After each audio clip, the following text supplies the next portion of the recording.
Now, the Bible does not list very many things that God directly calls an abomination to him. Now, abomination is an extraordinarily visceral, extreme word. It's something that is not used often. It's something you don't just throw around, toss around meaninglessly. But I read this morning that it is possible for us to make even our prayers an abomination. It says in Proverbs 28, if one turns away his ear from hearing the law, even his prayer is an abomination. So it's possible for prayer to God to be an abomination to God. Astounding to think about it that way, and it's astounding to think about the fact that it is possible for us, even as Christians, to make our prayer an abomination to God.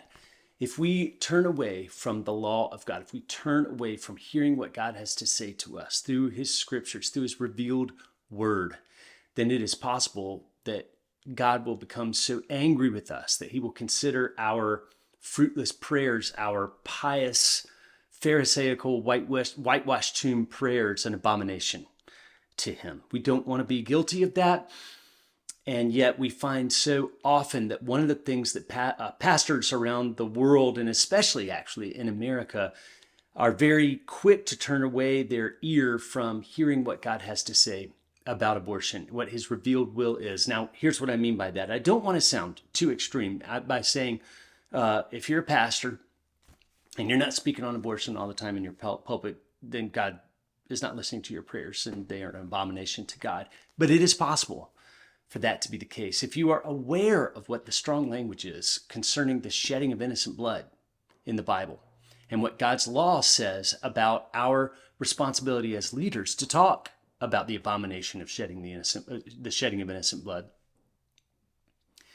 then it's possible that our prayers could become an abomination. Now, you just heard me say that shedding of innocent blood is another one of the things in the scriptures that's called an abomination.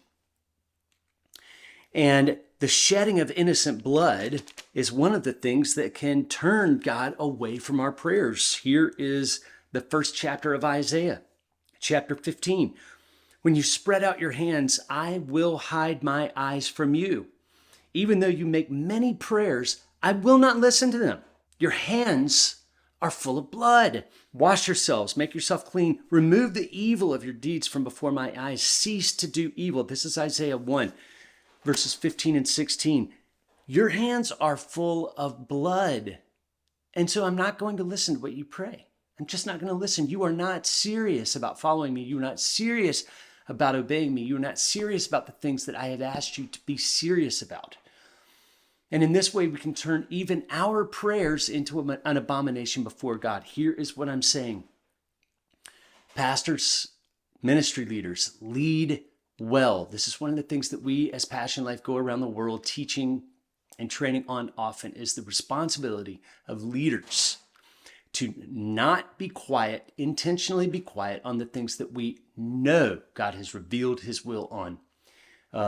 Things that are an abomination to God, we need to bring those up with our people, because if we don't bring those up, who is talking loudly about those issues? The culture. And the culture is not saying what the Bible is saying about these issues, abortion being one of them.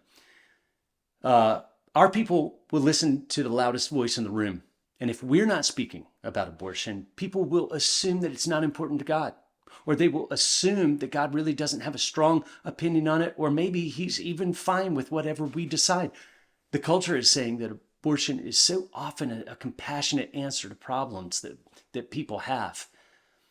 Well, that is not what the Bible says. That's just not what the Bible says. And so we want to come down firmly on the side of the Bible with our people, so that our prayers are not an abomination to God, so that our hands are not metaphorically full of innocent blood because of our willing silence on the issue of the intentional taking of innocent human life.